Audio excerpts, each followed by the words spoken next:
Hello दोस्तों, हमारे channel अमृत coaching centre में आप सभी का स्वागत है। और आज हम आप लोगों के लिए लेके आए हैं where do all the teachers go class 8 English lesson 9, उसी का प्रश्न और उत्तर लेकर आए हैं।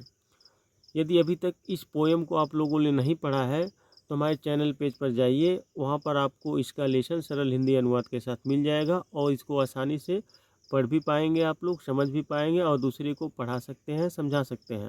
तो उसी लेसन का प्रश्न और उत्तर लेकर आए हैं, यानी where do all the teachers go, सभी अध्यापक कहाँ चले जाते हैं, यानी सभी शिक्षक कहाँ चले जाते हैं। तो इस कहानी में यही बताया गया है, इस पोएम में यही पूछा जाता है। सोचते हैं कि सभी शिक्षक जब 4 बजता है, छुट्टियाँ हो जाती है, तो वे लोग कहाँ चले जाते हैं। देखते हैं इसमें क्या पूछा गया है। तो पहला है आंसर द फॉलोइंग क्वेश्चंस, यानी निम्नलिखित प्रश्नों के उत्तर दीजिए। यहाँ पे आंसर मतलब होता है उत्तर, फॉलोइंग मतलब निम्नलिखित, क्वेश्चन मतलब प्रश्न। तो पहला क्वेश्चन दिया गया है, why does the poet want to know where the teachers go at 4 o'clock। कवि यह क्यों जानना चाहता है कि शिक्षक 4 बजे कहाँ चले जाते हैं। यानी इस पोएम में यही जानने की कोशिश किया कवि ने कि जब 4 बजता है, छुट्टी हो जाती है, तो सभी शिक्षक कहाँ चले जाते हैं।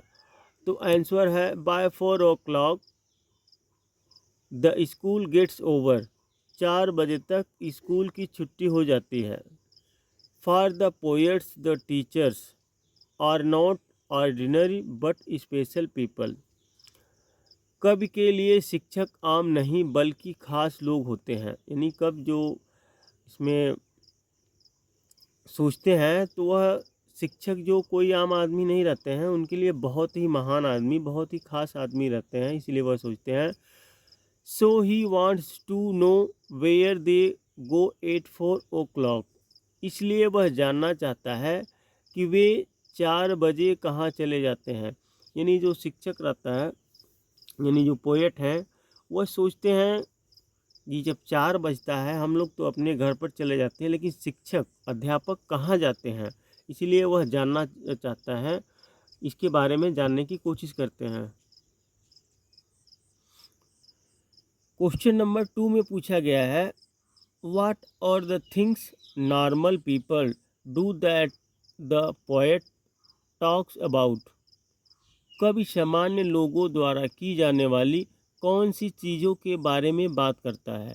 यानी कवि जो है, जो लोग सामान्य बात करते हैं, तो उसके बारे में जानना चाहता है। आंसर है the poet talks about normal people that they lives in house. कवि सामान्य लोगों के बारे में बात करता है कि वे घरों में रहते हैं। Wash their socks, wear pyjamas, wash TV, अपने मोजे धोते हैं, पजामा पहनते हैं। Pick their nose and live with other people, यानी अपनी नाक साफ करते हैं और अन्य लोगों के साथ रहते हैं। तो ये सब की कल्पना करता है कभी कि क्या वे अपने पजामा धोते हैं, क्या वे मोजे धोते हैं, पजामा पहनते हैं, टीवी देखते हैं, अपने घरों में रहते हैं, तो अन्य लोग यानी दूसरों के साथ भी रहते हैं। तो यही सब बातें सोचता है कभी। क्वेश्चन नंबर 3 दिया गया है, what does he imagine about, वह क्या कल्पना करता है। यानी कवि जो है वह किस किस प्रकार की बातें सोचता है अध्यापक के बारे में, वह क्या कल्पना करता है। तो आंसर है वेयर टीचर्स लिव, यानी यहाँ पे पूछा गया है, वह सोचता है कि वेयर टीचर्स लिव, शिक्षक कहाँ रहते हैं। What they do at home, वे घर पर क्या करते हैं। तो कभी ये सब ढेर सारी चीज़ें के बारे में सोचता है, उनके बारे में कल्पना करता है। The people with whom they live, वे लोग जिनके साथ, यानी वे लोग जिनके साथ वे रहते हैं। Their activities when they were children in the school, यानी इन स्कूल, जब वे स्कूल में बच्चे थे तब उनकी गतिविधियाँ, तो ये सब वह कल्पना करते हैं। तो आंसर में दिया गया है, he imagine whether the teachers live in house, वह कल्पना करता है कि क्या शिक्षक घरों में रहते हैं।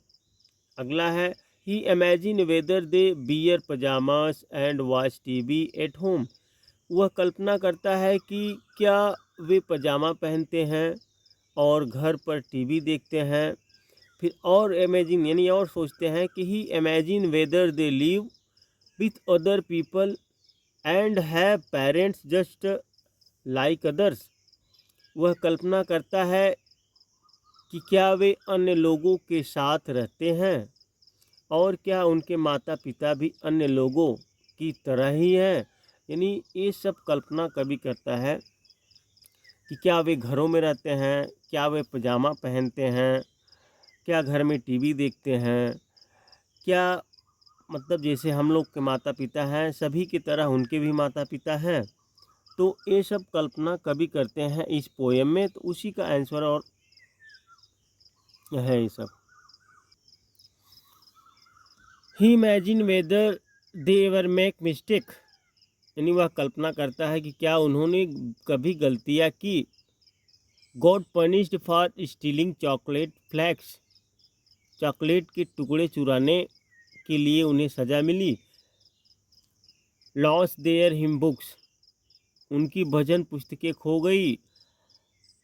यानी left their green vegetable untouched और स्क्रिबल्ड ऑन देयर बंचेज, क्या उन्होंने अपनी हरी सब्जियों को अछूता छोड़ दिया या अपनी बेंचों पर कुछ लिख दिया। जैसे छोटे छोटे बच्चे होते हैं, कभी कभी हरी सब्जियां नहीं खाते हैं और बेंच पे जब बैठते हैं तो वहाँ पे ऊट पटांग कुछ न कुछ लिख देते हैं। तो यही सब कल्पना करते हैं क्या वे इस प्रकार से करते थे। और जैसे उनकी हिम यानी भजन की बुक, जैसे कभी कभी किताबें खो जाती है, बच्चों की पेन खो जाती है, तो इस प्रकार से क्या उनकी भी खो गई थी। तो ये सब कल्पना करते हैं कभी इस पोएम में। क्वेश्चन नंबर 4 दिया गया है, why does the poet wonder if teachers also do thing that other people do. कवि को आश्चर्य क्यों होता है कि शिक्षक भी वही करते हैं जो अन्य लोग करते हैं। यानी कब जब यह जानते हैं हैरान हो जाते हैं कि जो सभी लोग करते हैं वही शिक्षक भी करते हैं। आंसर है for the poet the teachers are special people, कवि के लिए शिक्षक विशेष लोग हैं। Who are very different from common people, जो आम लोगों से बहुत अलग हैं। Therefore he wonders if teachers also do thing that other people do, इसलिए उन्हें आश्चर्य होता है कि क्या शिक्षक भी वही करते हैं जो अन्य लोग करते हैं। जैसे हम सोचते हैं अब टीचर के बारे में, वह सोचते हैं कभी को वो बहुत ही महान है, तो वह यह सोचकर परेशान होते हैं कि क्या जो सभी लोग करते हैं वही अध्यापक भी करते हैं। क्वेश्चन नंबर 5 दिया गया, how does the poet plan to find out, यानी कब इसका पता लगाने की योजना कैसे बनाता है। यानी ये सब जानकारी हासिल करने के लिए किस प्रकार की वह प्लान बनाते हैं, योजना बनाते हैं। What will he do once he find out, वह एक बार उसे पता चल गया तो वह क्या करेगा। तो आंसर है the poet plans to follow a teacher while going back home to find out the answers of his questions, यानी कवि ने घर वापस जाते समय अपने प्रश्नों के उत्तर जानने के लिए एक शिक्षक का अनुसरण करने की योजना बनाई है। यानी वह एक अध्यापक का पीछा करने के लिए योजना बनाते हैं। जब छुट्टी होती है तो एक शिक्षक के पीछे पीछे जाकर सारी बातें पता करना चाहते हैं। Once he find act about them, एक बार जब उसे उनके बारे में पता चल जाएगा, he will make a poem out of his collected information for all to read और हियर, तो वह अपनी एकत्रित जानकारी से सभी के पढ़ने या सुनने के लिए एक कविता बनाएगा। यानी इस पोएम को आप लोग जब पढ़ेंगे तो यही बातें बताई गई है।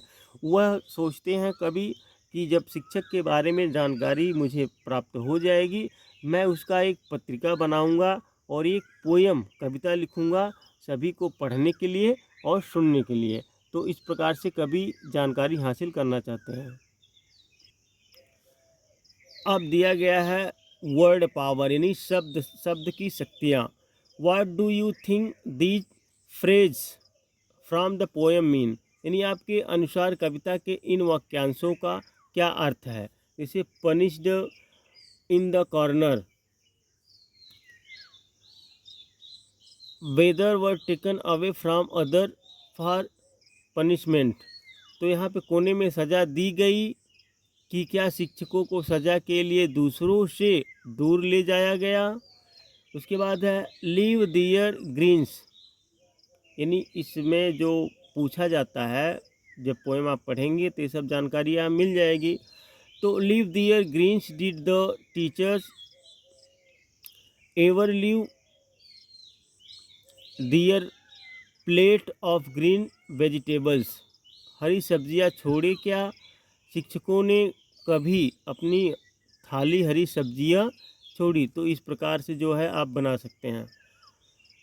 Your teacher will speak the words given below, आपके शिक्षक नीचे दिए गए शब्द बोलेंगे।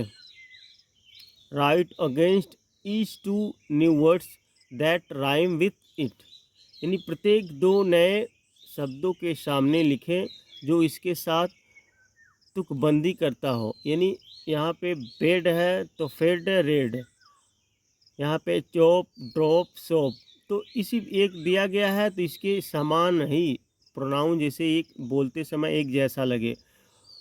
तो वैक्स रिलैक्स टेक्स, यंग टंग लंग, फास्ट कास्ट लास्ट, तो इसी प्रकार से एक के बाद एक यानी दो दो तुकबंदी करता हो जो मतलब उससे मिलता जुलता हो, उसी प्रकार से यहाँ पे लिखना है। तो दोस्तों उम्मीद करते हैं इस लेसन का प्रश्न और उत्तर आप लोग को भली भांति से समझ में आ गया होगा। तो पसंद आया तो लाइक कीजिए और इस तरह का ढेर सारी कंटेंट यानी वीडियो देखने के लिए हमारे चैनल को सब्सक्राइब कीजिए, ताकि जब भी हम कोई नया वीडियो अपडेट करें आप तक आसानी से पहुंच सके। और अपने दोस्तों तक शेयर ज़रूर कीजिएगा, जिनको पढ़ना ना आता हो उन्हें भी पढ़ने में सुविधा प्राप्त हो सके।